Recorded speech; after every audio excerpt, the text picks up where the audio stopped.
আপনারা জানেন তত্ত্বাবধায়ক সরকার এটা বিএনপির আন্দোলনের ফসল।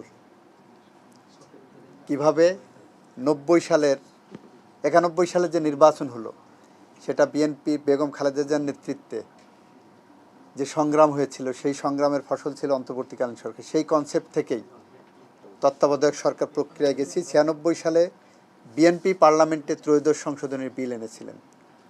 এনে নির্দলীয় নিরপেক্ষ তত্ত্বাবধায়ক সরকারের সাংগঠনিক রূপরেখা তৈরি করে দিয়েছিলেন এবং বিএনপি এটার জন্য বিগত 16-17 বছর ধরে সংগ্রাম করেছেন।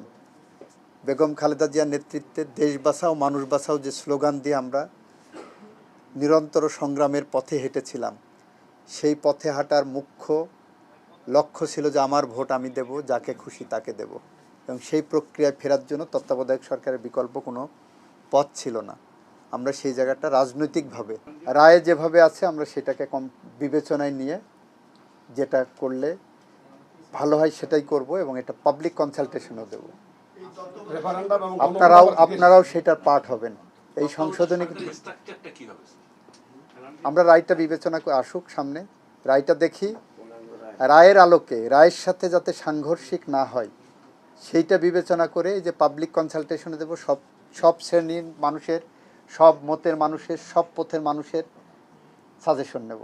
ওটা আমরা রায়টা পর্যালোচনা করে পদক্ষেপ নেব। রায় পাওয়ার পরে আমাদের সংবিধান সংশোধন একটা কমিটি হবে। সেই কমিটি প্রক্রিয়ায়, আইনি প্রক্রিয়ায় যেভাবে আসে সেভাবে আসবে। এটা তো টাইম ফ্রেম বলা যায় না, হবে ইনশাল্লাহ। এটা আমাদের রাজনৈতিক, নির্বাচনী, জাতীয় কমিটমেন্ট। দুইটা বিষয় বলেনি, আপনারা রায়টা নিজেরা পড়েননি। রায়টা পড়েছেন? আপনি যে আমাকে প্রশ্নটা করছেন, আপনি কি রায়টা পড়েছেন? দুইটা বিষয় বলেনি। রায়ে 54টা বিষয়ের বিষয়েই রায়ে বলা হয়েছে। 54টা বিষয়, আপনি দুইটা বিষয়কে প্রশ্ন করছেন, আমি উত্তর দিয়েছি। 54টা বিষয়কেই আমরা অ্যাড্রেস করব। আমরা 54টা বিষয়কেই অ্যাড্রেস করব এবং জুলাই সনদ আমাদের সেই অ্যাড্রেসিংয়ের ক্ষেত্রে জুলাই সনদ আমাদের সামনে থাকবে। এর থেকে আর স্পষ্টভাবে আর কি বলতে পারি বলেন? Parliament is the authority. যে পার্লামেন্ট একটা আইন প্রণয়ন করতে পারে সেই পার্লামেন্ট সেই একই আইন বাতিলও করতে পারে। It is as simple as it is. আমার যদি একটা জায়গা কাউকে নিয়োগ দেওয়ার ক্ষমতা থাকে, আমার সেই নিয়োগটা বাতিল করারও ক্ষমতা থাকবে, সেটা জেনারেল ক্লজে থাকবে। এবং parliament is sovereign here. Parliament স্বাধীন। সাংবিধানিকভাবে পার্লামেন্টকে যে ক্ষমতা দেওয়া হয়েছে সেই ক্ষমতা অনুসারে যে পার্লামেন্ট ওই আইন পাশ করেছে সেই পার্লামেন্ট ওই আইন বাতিল করতে পারবে। সেটা আমরা হাইকোর্টের রায় অনুসারে, এখানে অস্পষ্টতার কিছু নয়, হাইকোর্টের রায় অনুসারে যখন আমরা সংশোধনীগুলো আনবো, হাইকোর্টের রায় আমার সামনে থাকবে। 123 হতে পারে, যে যে জায়গায় রিপ্লেস দরকার, যে যে জায়গায় সংস্কার দরকার, যে যে জায়গা আপনার সংযোজন, সংশোধন, পরিবর্ধন, পরিমার্জন দরকার, সব জায়গায় আমরা চেষ্টা করব রায় এবং জুলাই সনদকে সামনে রেখে জন আকাঙ্ক্ষাকে পূরণ করে পাবলিক কনসালটেশনের মধ্য দিয়ে আইন পাশ হবে। আমরা যেমন মানবাধিকার কমিশন আইন, গুম সংক্রান্ত আইন, আমরা পাবলিক কনসালটেশনে একটার পর একটা যাচ্ছি। 3টা কনসালটেশন আমরা করেছি স্টেক হোল্ডারদের সাথে। আমরা যেগুলো পাবলিকলি খুব অ্যাফেক্টেড ল হবে সেগুলো পাবলিক কনসালটেশন দেব।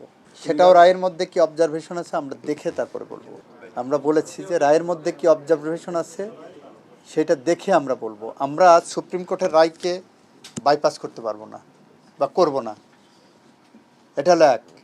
সুপ্রিম কোর্টের রায় এবং জন আকাঙ্ক্ষার যে সনদ, সে সনদকেও আমরা সামনে রাখবো, রেখে আমরা জনগণের সাথে পাবলিক কনসালটেশনও দেবো। আপনারাও কথা বলতে পারবেন যে এই রায় এই আছে, এইভাবে যাওয়া উচিত, এইভাবে গেলে জন আকাঙ্ক্ষা পূরণ হবে এবং সময়ের চাহিদা মিটবে। আমরা জনমতামত যেভাবে কালেক্ট করা হয় সেটা হলো, ধরেন আমরা একটা ল ড্রাফট করলাম, ড্রাফট করার পরে এই ল সংক্রান্ত যে সংশ্লিষ্ট সেক্টর আছে, সাধারণ জনগণ সংশ্লিষ্ট সেক্টরে যারা এই সেক্টরে কাজ করেন, প্লাস সিনিয়র আইনজীবী যারা এক্সপার্ট, তাদের সাথে আমরা পাবলিক কনসালটেশন নেই। আমরা উদাহরণ হিসেবে বললে মানবাধিকার কমিশন আইনের আমরা কনসালটেশন প্রথম যেটা করলাম, সেখানে আমরা মানবাধিকার সংগঠনগুলোকে ডেকেছি, ডোনার এজেন্সিগুলোকে ডেকেছি, আমরা ডিপ্লোমেটদেরকে ডেকেছি, আমরা সিনিয়র অ্যাডভোকেটদেরকে ডেকেছি, ভিকটিম পরিবারদেরকে ডেকেছি। এটা হলো একটা কনসালটেশন। একই সাথে এর সাথে সম্পৃক্ত প্রশাসনিক এবং আইনশৃঙ্খলা রক্ষাকারী বাহিনী, তাদেরও একটা মতামত থাকতে পারে, তাদেরকে তো আমরা ইগনোর করতে পারবো না। আপনার যদি সাংবাদিক সংক্রান্ত কোনো মামলা হয়, আমার পার্সোনাল ওপিনিয়ন আমরা বলে দিয়েছি যে আপনাদের সাংবাদিকদের সাথে কথা না বলে আমরা একটা আইন চাপাই দেব না। কারণ আমার মনে হলো যে একটা আইন করে দিই, সাংবাদিকদের পক্ষ থেকে তাদেরও তো বক্তব্য থাকতে পারে না? তো আপনাদের বক্তব্যটাও আমাদেরকে বিবেচনায় নিতে হবে। আমি সব জানতা হয়ে বসে আছি, আইনমন্ত্রী হয়েছি মানে আমি সব আইন জানি, এটা মনে করার কোনো কারণ নাই। ইনশাল্লাহ আমরা নেক্সট সেশনে পার্লামেন্টে আনার চেষ্টা করব।